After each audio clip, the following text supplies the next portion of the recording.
Hello everyone, हमारे पास chapter चल रहा था परमुटेशंस एंड कम्बिनेशंस। और परमुटेशन एंड कम्बिनेशन में हमने अब तक पढ़ा है कम्बिनेशन। और जब हमने कम्बिनेशन पढ़ा है तो हमारा फ़र्ज है कि हम कम्बिनेशन के क्वेश्चंस को भी अटेम्प्ट करें, ताकि हमें सब कुछ क्लियर हो कि भैया परमुटेशन क्या है, कम्बिनेशन क्या है, और कम्बिनेशन का जितना भी अब तक कंसेप्ट पढ़ा है उन सभी कंसेप्ट का हमें एग्जाम में कैसे यूज करना है। तो चलिए शुरू करते हैं कम्बिनेशन के क्वेश्चंस। या आप इस वीडियो में कर सकते हैं कि भैया इस क्वेश्चन में हम प्रैक्टिस क्वेश्चंस करवाएंगे, इस वीडियो में हम प्रैक्टिस क्वेश्चंस करवाएंगे। और प्रैक्टिस क्वेश्चंस भी करवाएंगे सिर्फ और सिर्फ कम्बिनेशन के लिए। कम्बिनेशन के अलावा किसी भी चैप्टर के किसी भी टॉपिक के प्रैक्टिस क्वेश्चंस नहीं करवाए जाएंगे। तो फर्स्ट क्वेश्चन आप सभी नोट करें। फर्स्ट क्वेश्चन हमारे पास है NC8 is equal to NC4 then find n। Find n का वैल्यू आप सभी को फाइंड आउट करना है। और ये फर्स्ट क्वेश्चन है। इस क्वेश्चन को अटेम्प्ट करने के लिए आपको बता रखा है NCA is equal to NCB given हो, तो फर्स्ट केस हो सकता है A is equal to B हो, या फिर हमारे पास हो सकता है A plus B is equal to N हो। तो A is equal to B यानी कि 8 is equal to 4 not possible. भैया ये तो केस कैंसिल करना पड़ेगा। सेकंड हमारे पास ये चांस है, ये हमारा केस हो सकता है। तो हम करेंगे 8 plus 4 is equal to n, और n का वैल्यू इस क्वेश्चन से निकल के आया हमारे सामने 12। यहाँ से n का वैल्यू 12 आया। काफ़ी इंपॉर्टेंट क्वेश्चन है एयरफोर्स में। देखिए एयरफोर्स के एग्जाम का इससे ज़्यादा कोई औकात नहीं है, इसी लेवल के क्वेश्चंस आपके लिए पूछे जाएंगे। एयरफोर्स का काफ़ी ईजी एग्जाम होता है मैथमेटिक्स के लिए। देखिए फिजिक्स और इंग्लिश का मैं बोल नहीं सकता, लेकिन अपना जो है टॉपिक है, अपना सब्जेक्ट है मैथमेटिक्स है, तो मैथमेटिक्स में मैं आपको बोल सकता हूँ कि काफ़ी ज़्यादा ईजी क्वेश्चंस आपसे पूछे जाने वाले हैं। और मोस्ट ऑफ द क्वेश्चंस वही आएंगे जो आपको यहाँ पे करवाए जा रहे हैं। सेकंड क्वेश्चन नोट करें, 18CR is equal to 18CR plus 2 then find R। Then find R। आपको R की वैल्यू फाइंड आउट करनी है इस क्वेश्चन में। और इस क्वेश्चन के ऑप्शंस लिखें A, B, C and D। Option हमारे पास है 65, 56, 65, 56, 0 और 280। ये हमारे पास इस क्वेश्चन के ऑप्शंस है। कैसे सोल्व करेंगे इस क्वेश्चन को? भैया वही प्रॉपर्टी है R is equal to R plus 2। First case हो सकता है R is equal to R plus 2, तो यहाँ से R से R cancel. 0 is equal to 2 not possible. भैया ये केस तो नॉट पॉसिबल हो गया। अगर ये नॉट पॉसिबल है तो आपको सेकेंड अटेम्प्ट करके चेक करना है। सेकेंड अटेम्प्ट में क्या करेंगे, हम लिखेंगे R plus 2 is equal to 18। कहाँ से आया? A plus B is equal to N जो किया था यहाँ से। R plus 2 is equal to 18, तो यहाँ से आया 2R is equal to 18 minus 2 और 2R इज इक्वल टू 16। और R का वैल्यू हमारे पास इस क्वेश्चन में आया 8। R का वैल्यू इस क्वेश्चन में क्या आया? 8। तो एक बार देखिए ऑप्शंस करेक्ट करेंगे। ये 0 वाला जो था इसको आप 8 लिखेंगे, ये ऑप्शन गलत हो गए थे। आपको ऑप्शंस दोबारा से चेक करें, और जो C ऑप्शन था, C ऑप्शन इस क्वेश्चन का करेक्ट ऑप्शन है। इसी क्वेश्चन को थोड़ा सा अगर और एक्सटेंड करें, थोड़ा सा अगर और टिपिकल किया जाए, तो देखिए क्या कर सकते हैं। ये क्वेश्चन में इतना वैल्यू आपको गिवन मिला, ये सब कुछ आपको क्वेश्चन में गिवन मिला। फाइंड R की जगह आपसे पूछ सकता है फाइंड RC7, या फिर पूछ सकता है RC6, या पूछ सकता है RC8। मतलब इस तरीके की कोई वैल्यू आपसे पूछी जा सकती है। तो R का वैल्यू हमने अभी इस क्वेश्चन में निकाला 8। R का वैल्यू निकालने के बाद हमें क्या निकालना है? 8C7, 8C6, 8C8, ये वैल्यूज निकालनी है। 8C7 is equal to 8C1 लिख सकते हैं, और 8C1 का वैल्यू हमारे पास आया 8। उसी तरीके से 8C6 को लिख सकते हैं 8C2, और 8C2 को देखिए यहाँ पे नीचे 2 है, तो A8 को हमें क्या करना है? 2 टर्म पीछे तक लिखना है, और नीचे 2 का फैक्टोरियल। 2 का फैक्टोरियल का वैल्यू 2, 2 चौके 8, 7 चौक 28, 28 इस क्वेश्चन का आंसर। उसी तरीके से 8C8 को लिख सकते हैं 8C0 और कुछ भी हो NC0 का वैल्यू आपको बता रखा है 1, NC0 का वैल्यू 1। इस तरीके से थोड़ा सा टिपिकल करने की आपके पास क्वेश्चन की मतलब कि वो कोशिश कर सकता है। आपको बस एक चीज़ याद रखनी है, एग्जाम में घबराना नहीं है। और एक बात हमेशा याद रखें कि जो भी कुछ एग्जाम में आएगा सब कुछ आपके नोट्स में से आएगा, नोट्स से बाहर एग्जाम में कुछ भी नहीं आने वाला। 25 क्वेश्चन है ना, तो 25 में से 24 से 23 क्वेश्चन एज इट इज मतलब कि वैल्यू चेंज करके कंसेप्ट सेम रहेगा। 24 या 23 क्वेश्चन एज इट इज आएंगे। एक आधे क्वेश्चन का मैं बोलता नहीं, क्योंकि वो क्वेश्चन हो सकता है कहीं से आउट ऑफ सिलेबस भी आपको मिल सकता है। थर्ड हमारे पास क्वेश्चन है, थर्ड क्वेश्चन है 2NC3 का रेशियो दे रखा है NC2 के साथ, NC2 के साथ, और इसका वैल्यू दे रखा है 44/3। और इस क्वेश्चन में पूछ रखा है find value of n, find value of n। कैसे निकालेंगे? इसको एक्सपेंड करेंगे, इसको एक्सपेंड करेंगे, जो कैंसिल होगा उसको कैंसिल करेंगे। चलिए सोल्व करते हैं। सोल्व कैसे करेंगे? देखिए 2NC3 को हम लिखेंगे 2n का फैक्टोरियल। तो इस क्वेश्चन को देखिए कैसे सोल्व करेंगे। 2NC3 को लिखेंगे 2n का फैक्टोरियल अपॉन 2n-3, 2n-3 का फैक्टोरियल इंटू 3 का फैक्टोरियल इंटू, देखिए ये हमारे पास जो है NC2, इसको जब हम एक्सपेंड करेंगे तो इसको लिखेंगे n फैक्टोरियल अपॉन n-2 का फैक्टोरियल इंटू 2 का factorial is equal to 44/3, is equal to 44/3। Further अगर इस क्वेश्चन को देखिए सोल्व करने का कोशिश करते हैं। इस क्वेश्चन को हम देखिए, इसको अगर एक्सपेंड करना चाहें 2n, 2n-1, 2n-2 और लास्ट में आएगा 2n-3 का फैक्टोरियल। 2n-3 के फैक्टोरियल से 2n-3 का factorial cancel upon 3 into 2 into n-2 का फैक्टोरियल इंटू 2 अपॉन, देखिए n को लिख सकते हैं n into n-1 into n-2 का factorial is equal to 44/3। n-2 के फैक्टोरियल से n-2 का फैक्टोरियल कैंसिल हुआ और अब हमारे पास देखिए जो वैल्यू है इस वैल्यू को यहाँ पे लिखते हैं, इस वैल्यू को यहाँ पे लिखते हैं।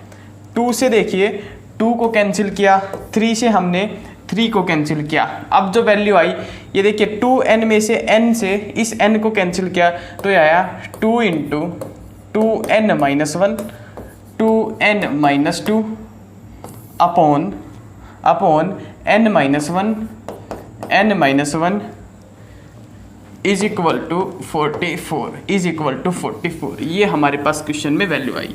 इस वैल्यू को अगर हम और सोल्व करना चाहें तो यहाँ से अगर 2 को कॉमन लें तो 2 इंटू 2 आएगा, ये 2n-1, ये बचेगा n-1 upon n-1 is equal to 44।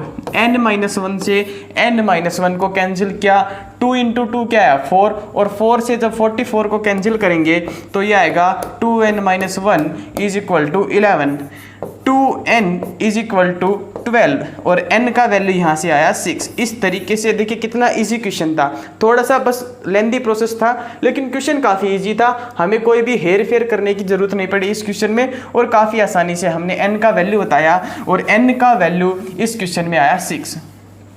Next देखिए फोर्थ क्वेश्चन नोट करें। फोर्थ क्वेश्चन में क्या करेंगे, पहले देखिए ये दे रखा है 16C1 plus 15C1 plus 14C1 plus 14C1 plus 14C2 plus 14C2। इसकी वैल्यू फाइंड आउट करनी है। इस क्वेश्चन में इसका वैल्यू फाइंड आउट करना है। कैसे करेंगे आपको एक बताया, देखिए चैप्टर में बाइनोमियल में भी बताया, परमुटेशंस एंड कॉम्बिनेशंस में भी बताया। एक प्रॉपर्टी बताई, प्रॉपर्टी थी NCR प्लस NCR-1।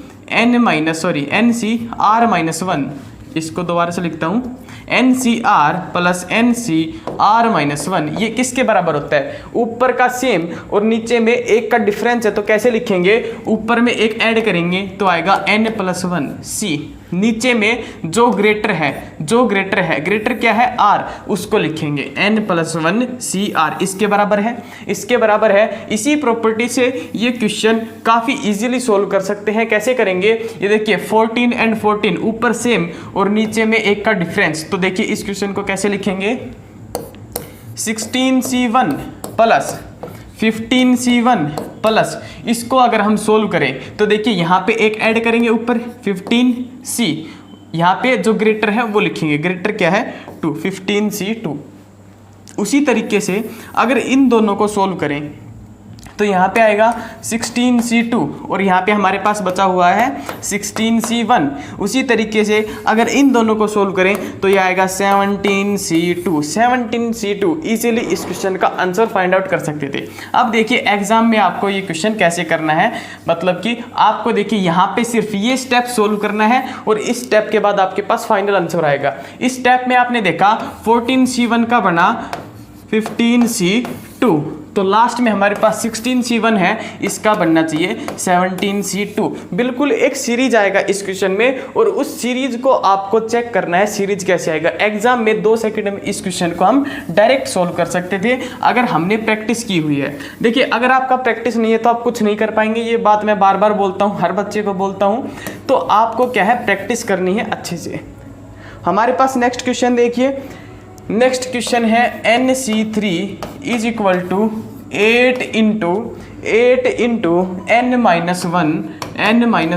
C2 और क्वेश्चन में पूछ रखा है फाइंड n का वैल्यू आपको फाइंड आउट करना है। कैसे फाइंड आउट करेंगे, A ऑप्शन, B, C और D।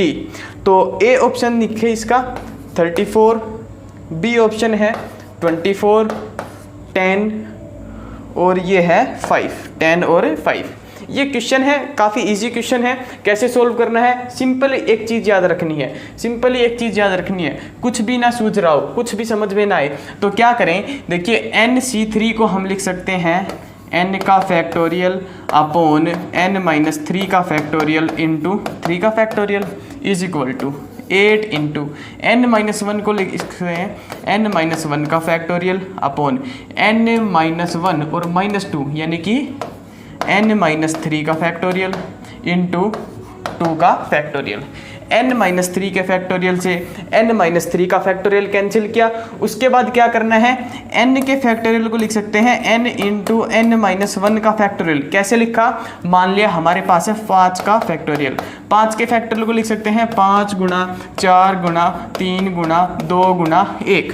और 5 के फैक्टोरियल को ऐसे भी तो लिख सकते हैं 5 गुणा, ये पीछे जो बचा ये किसका है, 4 का फैक्टोरियल, तो 4 का फैक्टोरियल यानी कि इस नंबर को मल्टीप्लाई किया इससे एक छोटे नंबर के फैक्टोरियल से। उसी तरीके से n को मल्टीप्लाई किया n से एक डिजिट छोटे नंबर के फैक्टोरियल से अपॉन 3 का फैक्टोरियल। 3 के फैक्टोरियल को लिखेंगे 3 गुणा 2 इज इक्वल टू 8 गुणा n-1 का फैक्टोरियल अपॉन 2। n-1 के फैक्टोरियल से n-1 का फैक्टोरियल कैंसिल और यहाँ से ये 2 से 4 पे कैंसिल हुआ तो यह आया n इज इक्वल टू ये 4 इंटू 3 2 जा 6, इसको उधर लेके गए तो 6, तो n का वैल्यू हुआ 6 4 जा 24। तो बी जो ऑप्शन था, बी ऑप्शन इस क्वेश्चन का राइट ऑप्शन था। काफ़ी इजी क्वेश्चन था, इस तरीके से आप सोल्व कर सकते थे। अगर आप इस क्वेश्चन को इस तरह से सोल्व ना करना चाहें, आप कहें कुछ और बताएं, तो कुछ और क्या होगा, आपको ये चारों वैल्यूज n की जगह पे पुट करके देखनी होगी LHS और RHS में। जिस केस में LHS is equal to RHS आएगा वो आपका फाइनल आंसर होगा। अदरवाइज आपको क्या करना है, A option reject, B option, C, D सबको रिजेक्ट करते चलना है और जिस क्वेश्चन में जिस ऑप्शन में सेटिस्फाई करे वैल्यू वही आपका फाइनल आंसर होगा। नेक्स्ट देखें question number 6। Sixth question note करें। सिक्स्थ क्वेश्चन है, देखिए ये क्वेश्चन करवाने से पहले आपको एक कंसेप्ट करवाते हैं। क्वेश्चन करवाने से पहले एक कंसेप्ट, इंपॉर्टेंट कंसेप्ट है, वो पीछे छूट गया था, अभी करवा देते हैं। मान लिया, देखिए नंबर ऑफ हैंडशेक, इस कंसेप्ट का नाम है नंबर ऑफ हैंडशेक। कंसेप्ट क्या है, सिर्फ आपको एक सिंपल सी फॉर्मूला बताया जाएगा, वो आपको रिमेंबर करना है, याद रखना है, और वो आपको याद है तो आप क्वेश्चन कर सकते हैं। कंसेप्ट काफ़ी इंपॉर्टेंट है, कंसेप्ट काफ़ी इंपॉर्टेंट है। देखिए ये बात मैं पहले भी बता चुका हूँ कि जो भी चीज़ें करवाई जाएंगी उनमें से क्वेश्चन कन्फर्म आएगा, कन्फर्म क्वेश्चन आएगा एग्जाम में। तो इसमें कोई भी मतलब आप ये ना सोच के चले कि चीज़ें ऐसे ही पढ़ाई जाएंगी, नहीं, जो पढ़ाएंगे वहाँ से क्वेश्चन आएगा, जो नहीं पढ़ाएंगे वहाँ से क्वेश्चन नहीं आएगा, ये कन्फर्म बात है। नंबर ऑफ हैंडशेक कैसे निकालेंगे? नंबर ऑफ हैंडशेक देखिए, आप अपने दोस्त से हाथ मिलाएंगे तो कितने लोगों ने हाथ मिलाए? 2 लोगों ने। अकेला इंसान कभी खुद से तो हाथ मिला नहीं सकता। उसी तरीके से मान लिया हमारे पास 50 आदमी हैं। कितने आदमी हैं? 50 आदमी हैं, सभी ने आपस में हाथ मिलाए, तो कैसे निकालेंगे नंबर ऑफ हैंडशेक? 50 में से दो इंसान तो चूज करेंगे जो आपस में हाथ मिलाएंगे, तो 50 में से चूज करने हैं कितने? 2, तो 50C2। इस तरीके से आप नंबर ऑफ हैंडशेक निकाल सकते हैं। और इसको आप एक और तरीके से लिख सकते हैं, नंबर ऑफ हैंडशेक को कैसे? ये डायरेक्ट फॉर्मूला लिखिए, NC2। N यहाँ पे क्या है? N is equal to number of people, number of people, कितने इंसान हैं जो आपस में हाथ मिला रहे हैं, वो है नंबर ऑफ पीपल, NC2। यहाँ से क्वेश्चन आता है एयरफोर्स के एग्जाम में, एयरफोर्स के एग्जाम में। देखिए क्वेश्चन नोट करें, क्वेश्चन नंबर 6, क्वेश्चन नंबर 6 आज के सीरीज का नोट करें। क्वेश्चन नंबर 6 है, in a party there are 15 people, in a party there are 15 people. एक पार्टी में 15 इंसान हैं, 15 इंसान हैं, तो क्या हुआ भैया? They shake hand with each other, shake hand with each other, सभी एक दूसरे से हाथ मिलाते हैं। Find total number of handshake, find total number of handshake, handshake के टोटल नंबर आपको बताने हैं। तो कैसे बताएंगे भैया? सभी एक दूसरे से हाथ मिला रहे हैं तो टोटल नंबर ऑफ हैंडशेक आपको बताया गया NC2। कितने इंसान हैं? 15, तो हमारे पास आया 15C2। 15C2 को कैसे लिखेंगे? 15 × 14 अपॉन 2, तो इसको 2 से 7 पे कैंसिल किया, ये आया 15 × 7। यहाँ से जो भी आपका आंसर आए, आंसर आपको करेक्ट करना है, टिक करना है। आंसर क्या आएगा? 105, 105 जो है इस क्वेश्चन का आंसर था। इसी तरीके से देखिए नंबर ऑफ हैंडशेक से एक और क्वेश्चन है, थोड़ा सा अच्छा क्वेश्चन है, अच्छे लेवल का, मतलब कि टिपिकल से टिपिकल क्वेश्चन वही हो सकता है नंबर ऑफ हैंडशेक में। नंबर ऑफ हैंडशेक में देखिए ये क्वेश्चन नोट करें, क्वेश्चन नोट करें, देखिए काफी लेंथी क्वेश्चन है। Everybody in a room shake hand with everybody else. हर एक इंसान, एक कमरे में मान लिया कुछ इंसान है, वो सभी देखिए एक इंसान सभी दूसरे लोगों से हाथ मिलाता है। तो इसमें पूछ रखा है the total number of handshake is 66। आपको बता रखा है टोटल नंबर ऑफ हैंडशेक दे रखा है कितना? 66। तो पूछ रखा है find number of people in the room, find number of people in the room. Options देखिए 11, 12, 13, 14, 4 ऑप्शन दे रखे हैं। कैसे फाइंड आउट करेंगे ये वैल्यूज? ये वैल्यूज हम सिंपली फाइंड आउट कर सकते हैं। कैसे कर सकते हैं? देखिए आपको क्या करना है, आपको करना है, एक बात हमें पता है, टोटल नंबर ऑफ हैंडशेक कितने होते हैं? NC2। और NC2 का वैल्यू कितना दे रखा है? 66। NC2 की वैल्यू दे रखी है 66। NC2 को लिख सकते हैं N × N-1 upon 2, N × N-1। कैसे? n को 2 स्टेप पीछे लिखा, first step n, second step n-1 upon 2 is equal to 66। n × n-1 upon 2 is equal to 66। ये आया n × n-1 is equal to 132। 2 को उधर मल्टीप्लाई किया, 2 को उधर मल्टीप्लाई करने पे आया हमारे पास n × n-1 is equal to 32। आपको क्या करना है? 4 ऑप्शन दे रखे हैं, 4 ऑप्शन में n का वैल्यू पुट करके देखना है। देखिए अगर हमने 11 पुट किया, 11 × 11-1 कितना आया? 10। कितना आया? 110। भैया 132 तो नहीं आया, तो ये 11 तो ऑप्शन जो था ये रॉन्ग ऑप्शन हुआ। इसके बाद हम क्या करेंगे? इसके बाद हम 12 पुट करके देखेंगे। तो करेंगे 12 × 11, इनका मल्टीप्लाई करेंगे। तो मल्टीप्लाई कैसे करेंगे? 12 12, तो ये आया 132। ये कितना आया 132, तो 132 आया। बी जो ऑप्शन था इस क्वेश्चन का करेक्ट ऑप्शन है, बी ऑप्शन इस क्वेश्चन का करेक्ट ऑप्शन है। तो इस तरीके से देखिए आप क्वेश्चंस को कर सकते हैं ऑप्शन से वैल्यू पुट करके। अदरवाइज हमारे पास क्या हो रहा था, देखिए n into n minus 1 is equal to 132। ये एक क्वाड्रेटिक इक्वेशन था, n square minus n minus 132 is equal to 0। आपको इसके फैक्टर बनाने पड़ सकते थे, और फैक्टर बनाने से बचने के लिए हमने क्या किया, सीधा ऑप्शंस की वैल्यू पुट की। ये तरीका देखिए आपको काफ़ी कारगर सिद्ध होगा एग्जाम में काफ़ी यूजफुल होता है ये। नेक्स्ट क्वेश्चन देखें, 8th क्वेश्चन। 8th क्वेश्चन क्या है, परमुटेशन एंड कम्बिनेशन से, और मेनली तो आज हम कर रहे हैं कम्बिनेशन के क्वेश्चंस, तो कंफर्म सी बात है क्वेश्चन आएगा कम्बिनेशन से।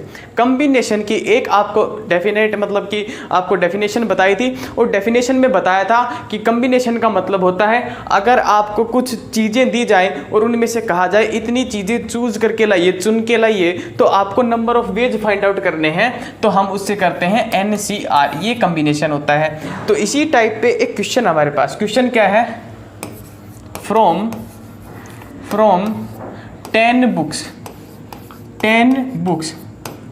In how many ways 4 books, 4 5 6 कुछ भी पूछ सकता है, 4 बुक्स कैन बी चूजन। देखिए कितना आसान सा क्वेश्चन आपसे पूछा है, और इस क्वेश्चन में हमें ऑप्शंस वगैरह की कोई आवश्यकता है नहीं। तो हम क्या करेंगे, from 10 books in how many ways 4 books can be chosen. 10 में से कितनी चूज करनी है, 4 चूज करनी है। तो सिंपली लिखेंगे 10C4, और 10C4 का जो भी वैल्यू आएगा वो L वैल्यू एग्जाम में लिखेंगे। अदरवाइज हो सकता है अगर एग्जामिनर आप पे थोड़ी सी दया करना चाहे तो क्या करेगा, आपको 10C4 ही ऑप्शन में मिलेगा, और ऑप्शन में अगर आपको 10C4 मिला तो आप बड़ी आसानी से टिक कर सकते हैं। देखिए इस क्वेश्चन को थोड़ा सा और आगे टिपिकल करते हैं। टिपिकल करेंगे तो क्या हो सकता है, from 10 books in how many ways 4 books can be chosen if, condition लगाई, और कंडीशन क्या लगाई, if 2 books must be chosen. मतलब कि क्या है कि 10 किताबों में से आपको 2 किताबें चूज करनी है, और उसमें कंडीशन क्या है कि 2 तो चूज करनी ही करनी है। जैसे कि मान लिया हमारे पास है ये 10 किताबें हैं, 1 2 3 4 5 6 7 8 9 और 10।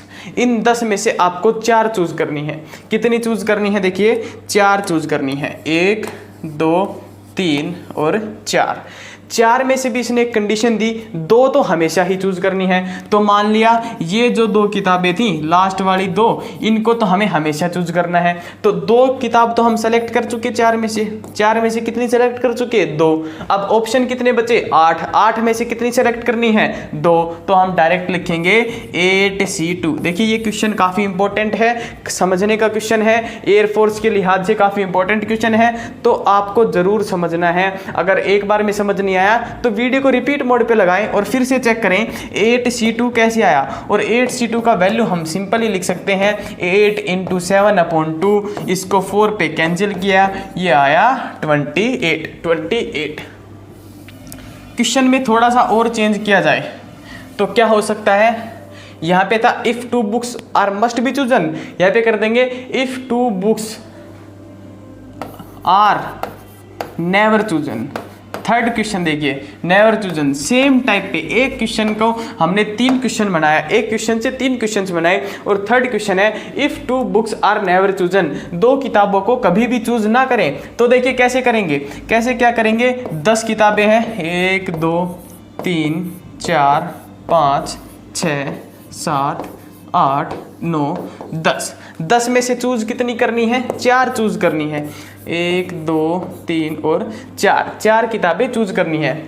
2 को कभी भी चूज नहीं करना। तो मान लिया इन 2 किताबों को हमें कभी भी चूज नहीं करना, तो ये तो भैया लाइन से बाहर हो गई, ये रेस से बाहर हो गई, ये दो किताबें। तो अब कितनी किताबें बची, 8 किताबें। 8 किताबों में से कितनी चूज करनी है, 4 किताबें। तो 8 में से 4 कैसे चूज करेंगे, 8C4, और 8C4 को लिख सकते हैं 8 × 7 × 6 × 5 अपॉन 4, 3 और 2। तो 4 2 ज़ा 8, 3 2 ज़ा 6, ये हमारे पास आया 10 × 7, ये आया 70 जो था इस क्वेश्चन का आंसर आया 70। उसी तरीके से देखिए कितना, एक क्वेश्चन था, एक क्वेश्चन से 3 क्वेश्चन हमने किए और तीनों ही क्वेश्चंस अपनी अपनी अहमियत रखते हैं। फर्स्ट क्वेश्चन जो था वो काफ़ी लो लेवल का था, तो उस तरीके का क्वेश्चन आप कभी भी एक्सपेक्ट ना करें आपके एग्जाम में आएगा।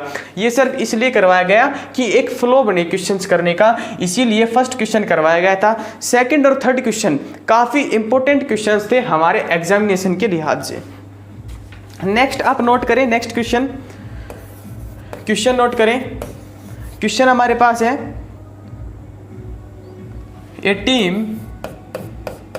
Team of 5 is to B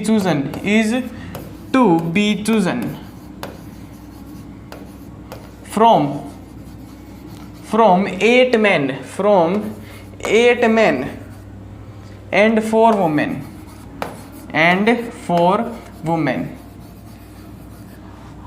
8 men है, 4 वुमेन है, उसमें से हमें एक टीम चूज करनी है 5 लोगों की, और कंडीशन क्या दे रखी है, at least one women. Second condition क्या दे रखी है, exactly one women, no women. देखिए एक क्वेश्चन से 3 क्वेश्चन हमारे सामने आए। फर्स्ट क्वेश्चन निकालना है एटलीस्ट वन वुमेन करके, सेकंड निकालना है एग्जैक्टली वन वुमेन करके, और थर्ड जो है नो वुमेन, कोई भी औरत चूज नहीं करनी। कैसे करेंगे, सिंपली फर्स्ट का आंसर फाइंड आउट करते हैं। कैसे करेंगे, 8 में से कितने चूज करने हैं, 5 चूज करने हैं। सॉरी, ये हमारे पास कितने हैं, 8 मैन है, 4 वुमेन है, उनमें से कम 1 वुमेन चूज करनी है। तो कैसे करेंगे, ये क्वेश्चन शायद कल कर चुकी है लास्ट वीडियो में, पर देखिए थोड़ा सा एक बार दोबारा करवा देते हैं, ध्यान नहीं है मुझे। कैसे कर सकते हैं भैया, 4 आदमी 1 औरत। सेकंड केस क्या हो सकता है, 3 आदमी 2 औरत। क्या हो सकता है, 2 आदमी 3 औरत। ये क्या हो सकता है, 1 आदमी 4 औरत। ये केस बन सकते हैं। तो देखिए 8 में से 4 आदमी कैसे चूज करेंगे, 8C4 गुना, ये कितने हमारे पास 4 वुमेन है, तो 4 वुमेन में से 4C1 प्लस, इसी तरीके से 8C3 गुना 4C2 जमा 8C2 गुना 4C3 जमा 8C1 गुना 4C2। इसका जो भी वैल्यू आपके पास आए वो वैल्यू आप सिंपली लिखिए, और ये हमारे पास फर्स्ट क्वेश्चन का सॉल्यूशन था। इन सभी वैल्यूज को इसको और इसको आपको ऐड करना है। सेकंड देखिए, सेकंड किस तरीके से सोल्व कर सकते थे।